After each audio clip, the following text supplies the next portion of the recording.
إلهي وحن كبري آخرية الدنيا الله عذابه مدد وسعتين ويل الدليل موجية ويل كما حلدين إلهي كما عبسوتينو أذكرتان إليها يا إلهي كما عبسوتينو ويل أبقى الدلاسة أوليدي هنا ويل كذي قد شين مسيسينو على بدحوينو نيجيس مسيسينو إلهي وحن كبري ليك الله إيدي قلشو بل عيال الله إيدي كوري ده واه سودو داودة ما إسلهن muuqaal ka daran ayaad ku arki doontaa baraha bulshada runtii waa muuqaal qiiro leh walibana in arintan wax laga qabto ay aad muhiim u tahay waxaana ka dhalan doonta caro alle oo nagu soo degta muuqaalka oo dhameystiran waa ku deyn doonaa balse waxaan ka codsanayaa inaad muuqaalka meel dheer aad gaarsiiso sina share gareyso si meel dheer uu gaaro saaxiibada kale uu gaaro runtii ma isleheen muuqaalkan oo kale ayaad ku arki doontaa baraha bulshada aabba Soomaaliyeed oo dacwo ka ah mid ka mid ah beelaha Soomaaliyeed walibana alla ugu dacwooday heer wuxuu gaaray in uu ku soo aruuro inuu habaartamo runtii ma ahan arin yar in aabbahan Soomaaliyeed walibana daa in uu gaaro heer uu habaartamo walibana uu habaaro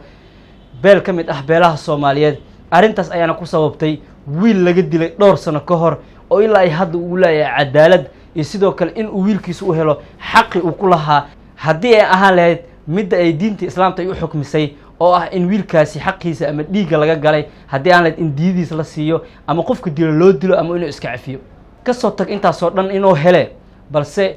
aabbahan Soomaaliyeed heer wuxuu gaaray in uu quusto uuna ku soo aruuro inuu habaartamo sidaad la socotaan magaalada beledweyne ee gobolka Hiiraan muddooyinkii ugu dambeeyay waxa ku qulqulayay wafdi ka socda mid ka mid ah beelaha Soomaaliyeed oo halkaasi u tagaya xalka ku aadan arinta dilka loo geystay askar Soomaaliyeed oo ka tirsan ciidanka qaranka Soomaaliya kuwaasoo aana qibil loogu dilay deegaan hoos yimaada degmada Ceelbaraf ee gobolka Shabeellaha Dhexe runtii aabbahan Soomaaliyeed oo arintaas la socda oo walibana ka ambaqaadaya dilka loo geystay wiilkiisa ayaa wuxuu u sheegay in wiilashaasi la dilay oo si aysan ka fiicnaan wiilkiisa oo dhowr sano ka hor la dilay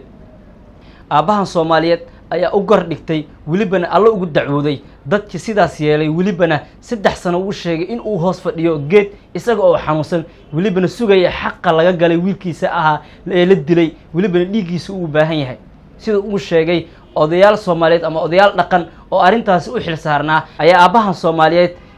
meermeerinaya walibana ilaa ay haatan wax u qabanin waxaan ka codsanayaa muuqaalka aabbaha haddii aad daawato inaad meel dheer gaarsiiso si uu gaaro dadka Soomaaliyeed guud ahaan iyo sidoo kale cidda uu dacwada u yahay aabbahan Soomaaliyeed oo xaq laga galay bal ila daawo muuqaalkan talow mudulooda oo dhan iyo abgaal oo dhan adduunka oo dhan waxa ay beledweyne ilaa xamar ay uga imaanayaan soo wiil la dilay ma war talow aniga kan la iga dilay iga haayaan muxuu ahaa warmiinaan ashahaadanaynin qoraxdaasaan idiin fadhiyaa ilaahay waxaan ka baryay alla isugu makiin keenee xalka la dilay wiilkayga kama bilaawdiino ilaahay waxaan ka baryay inkaan allah idinku rido waxaad haysaanna cirka iyo dhulka allah idinka dabagediyo ka tegi ma anna inkaarka 3 sana geedkaa dhuunyaaluhu ay ku haayaan ku jira idinkuna waa iga boodaysiina ilaahay igama boodine kaad xamar ka yimid wuxum allah idinku rido wuxumna allah idinku rido inkaaraan ku soo aruuray idinkana dayma ilaahay waxaan ka baryay aakhiraya adduunna allah cadaabo midad u socotiin wiil la dilay moogiye wiil kama xalidin إلهي كما عبسوتينو أذكرتان إليها يا إلهي كما عبسوتينو ويل أبقى الدلاسة أوليدي هنا ويل كذي قد شين مسيسينو على بدحوينو نيجيس مسيسينو إلهي وحن كبري ليك الله إيدي قلشو بل عيال الله إيدي كوري ده runtii waa arin aad khatar u ah walibana soo dadajin karta cara alle Soomaalida 30 sano ee ugu dambeeyay waxay ahaayeen kuwa isdila qabiil ahaan isku dila taasina waxa sabab u ah in anaga dhexdeena aan isdulminay waxa idinka codsanayaa aabbahan Soomaaliyeed muuqaalkiisa inaad meel dheer gaarsiisaan si uu xaqiisu u helo walibana anagana ugu badbaadno habaarka aabbahan afkiisa ka soo baxay hadii aan nahay dad Soomaaliyeed walibana dadkaas uu habaarayo ee walaalo